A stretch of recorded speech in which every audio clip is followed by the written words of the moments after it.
Hi guys, welcome back. My name is Amanda for those of you that are new to the channel. For those of you that have been here before, welcome back. And for family, hello. We're going to be making banana nut bread. We're going to be making Mum's version of banana nut bread. So it's got a few different ingredients to a standard banana nut bread recipe. Perfect thing about this recipe, it can be put into the freezer and it can be sliced up, but it is a beautiful recipe. Very different to a standard banana nut bread recipe. In Australian, it's got a few different ingredients in it. So I'm also going to be utilising the dried banana powder that I made when I dehydrated my bananas a couple of weeks ago. So let's make some banana nut bread. All right, so Mum's recipe calls for 6 bananas, well-ripened bananas. We usually have ladyfingers growing. And I've got plenty of ladyfingers, but they're not ripe enough. But this is a Cavendish and it is overripe, which is perfect because of the high sugar content in the banana. So I'm going to be using just the one banana myself, but I've also got banana powder that I made when I dehydrated up some banana pieces a couple of weeks ago. So I've just put that through the food grinder as well and turned it into banana powder. So this will be equivalent to 6 baby little of the sugar bananas, or ladyfinger bananas we call them. Let's turn this into banana bread and not waste it. Let's go. Rightio, first step, we need to crush up our banana. Using a fork usually is what we use to just smash it. The more you smash it, the more liquid it will become, which is what you want. So just using a fork in the bottom of a bowl, just smashing up the banana as you do. Nothing special about that. That's the pretty simple basic step. And then to that, we're going to add all of our other ingredients. So like most cakes, we're going to do the wet and the dry ingredients separately normally. That's what you would normally do. That's what you should be mixing your sugar and your eggs and stuff like that together, and then your dry ingredients. But once again, like I said, do things a little bit differently because we don't want to have a lot of dishes. So I'm actually going to do it all in one bowl so I don't have a whole lot of dishes, and it's still going to end up just as nice as it would do if you did it separately. All right, to this I need to add my banana powder. So just envision that was 6 bananas when in actual fact it was just one large Cavendish. And like I said, that's the banana powder. So that will give me the equivalent of 6 ladyfinger bananas. And the dehydrating of the banana you will find somewhere along here as well. Now, because the banana powder, if you are using banana powder, doesn't have the same consistency as fresh banana, that's okay. We've got some of the coconut oil, which we need to add to it as well. Let's do that. And of course, it's cold here, which means it's all solidified, which is typical. I just need a good heaped dessert spoon of the coconut oil. And then that with the banana powder will then come back to the same consistency of fresh bananas. If you don't have coconut oil, that's okay. You can just use any oil or even melted butter if you want. This recipe does call for margarine in it as well, which I'll also be substituting. Right. So that's the coconut oil. And once again, just going to mix all that together. Okay, once all that's been well incorporated, I'm going to add some seasoning to the banana to help it go through the cake a lot more evenly. So you don't measure, but you can. If you wanted to measure, you're going to need approximately half a teaspoon of cinnamon and a pinch of nutmeg. So a shaken nutmeg and about half a teaspoon of the cinnamon powder. It's going to mix those together as well. Already smells beautiful.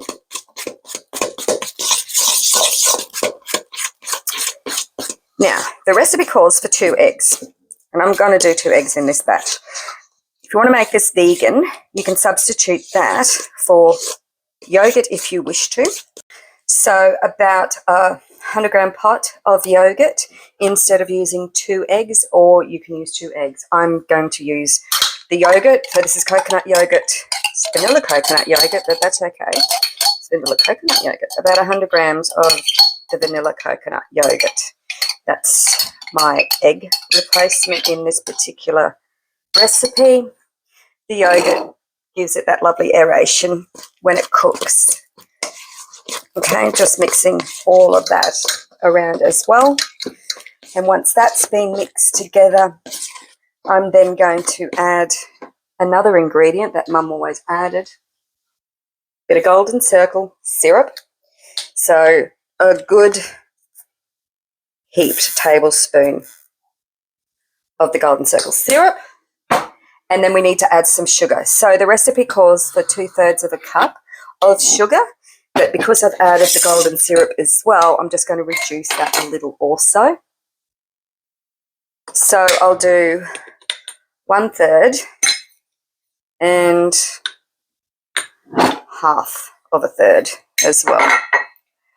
Mix all that together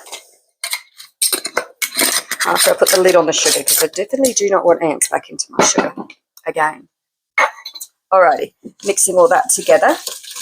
And then I just need to add, normally you would add 125 grams of butter melted, or you would add 125 grams of butter and mix it with your eggs and make them really soft and fluffy.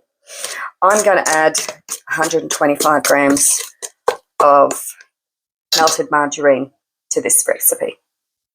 So that's my 125 grams of melted margarine. You can use just normal avocado oil or coconut oil if you wish to. I've used Madeleine, so it's dairy-free anyway.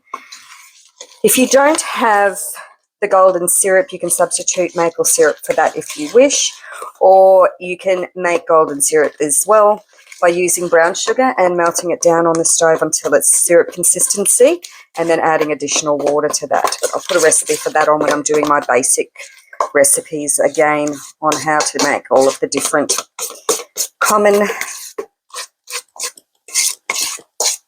ingredients. Sorry, I just had a brain freeze.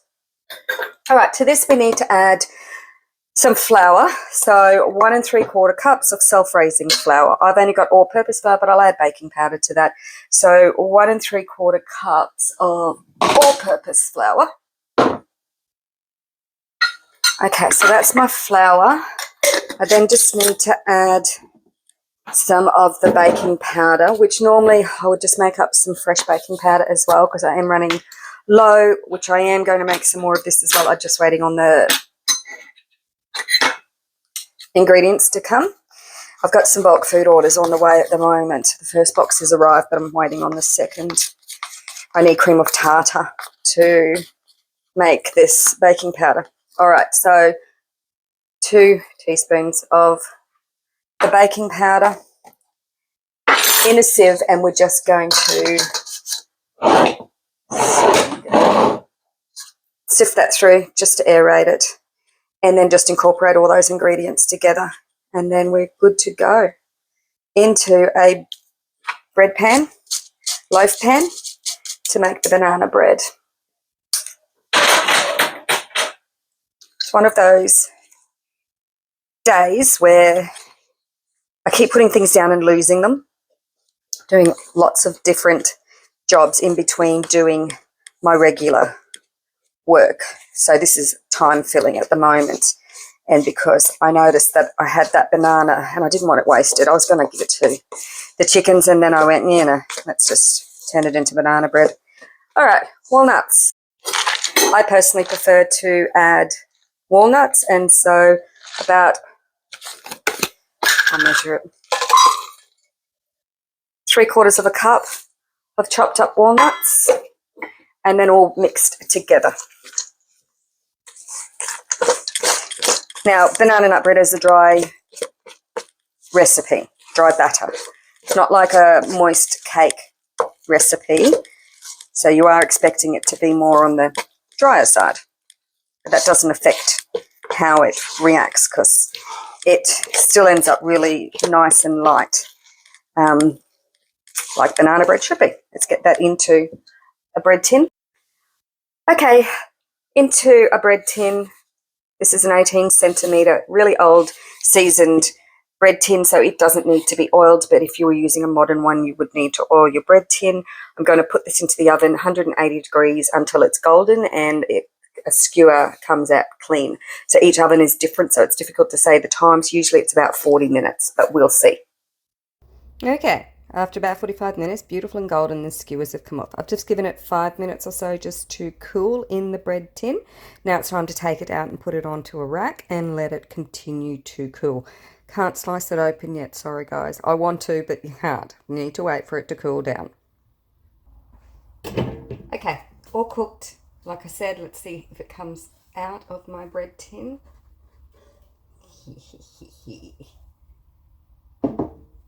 Perfect. Okay, so lovely loaf. I'm going to pop it onto the rack. We're just going to let that continue to cool completely. Absolutely the best and most invaluable one of my pans. I have 3 of these. These were my mum's, so they will be handed down again to the next generation, which will be the 4th generation of using these tins. There's no markings on them or anything else. They're just original baker's bread tins. If you're lucky enough to have an old bakery near you, perhaps you could get some. I don't know. Check online, see if you can find any Marketplace, Gumtree, places like that. Or ask your old bakers or local bakers. Perhaps you might be able to get yourself one. I know that I've seen a few of them in some of the op shops, but they're just not as heavy. This is quite a heavy pan. So I'm not quite sure what it's made from, but nothing sticks to it, which is why it's so good and why I keep them. They never get washed. This is the one thing that Mum always taught me, never to wash these. Because they're seasoned, they're baked, and so by adding anything in addition to them, washing them would remove that seasoning, and all of those many decades of baking would then be taken away, and I'd have to go back to oiling and greasing baking tins, which I don't have to. Even bread comes straight out of them, which is perfect.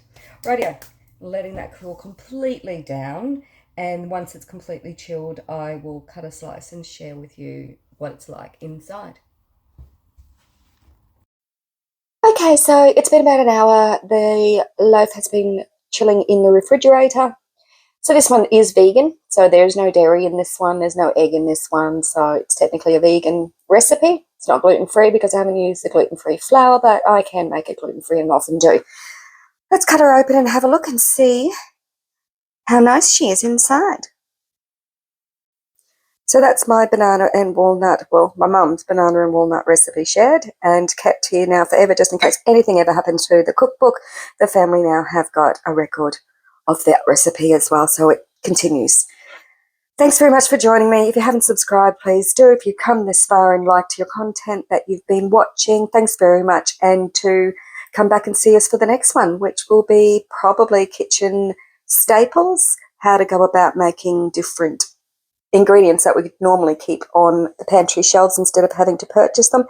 And I have my cheese powder finally for my Alfredo mix, so I'll be able to make that up as well and bring you along on the journey. Thanks for joining me. Bye now.